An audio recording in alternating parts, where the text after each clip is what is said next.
ఈరోజు మన ముఖ్యమంత్రి గారు దాన్ని ఒక ఛాలెంజ్గా తీసుకొని మరొక రెడ్డి బిడ్డ అయినా కూడా ఈరోజు ఆయన దాన్ని ఛాలెంజ్గా తీసుకొని 42% తెలంగాణలో మేము అమలు చేస్తాము అని చెప్పి కులగణన చేసి మరి 1 ఇయర్ పాటుగా ఈ కార్యక్రమం జరిగింది. ఇంటింటికి వెళ్ళి లెక్కలు తీర్చి ఆ లెక్కలన్నిటికీ కూడా మనము రిజర్వేషన్ రూపంలో ఒక ఆర్డినెన్స్ తీసుకొచ్చి ఆర్డినెన్స్ తోటి అదేవిధంగా మేము క్యాబినెట్లో కూడా దాన్ని ఆమోదం తెలిపి ఆ తర్వాత మేము బిల్లు రూపంలో అసెంబ్లీలో ప్రవేశపెట్టి బిల్లు కూడా పాస్ చేసుకొని మరి అది గవర్నర్ గారి దగ్గరికి పంపినప్పుడు గవర్నర్ ఒక సంతకం పెట్టేసి ఉంటే అక్కడ ఎక్కడ సమస్య వచ్చి ఉండేది కాదు. ఇప్పుడు 42% తోటి మొన్నటి నోటిఫికేషన్లో ఎలక్షన్స్ ఉండేవి.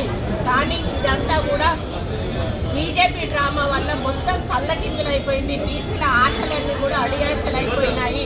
మరి వాళ్ళు అసెంబ్లీలో మద్దతు చెప్పారు, బయటికి పోయినాక తోక జాడించారు. గవర్నర్ సంతకం పెట్టాల్సింది పోయి గవర్నర్ దగ్గర నుంచి ప్రెసిడెంట్ వరకు తెప్పించుకున్నారు.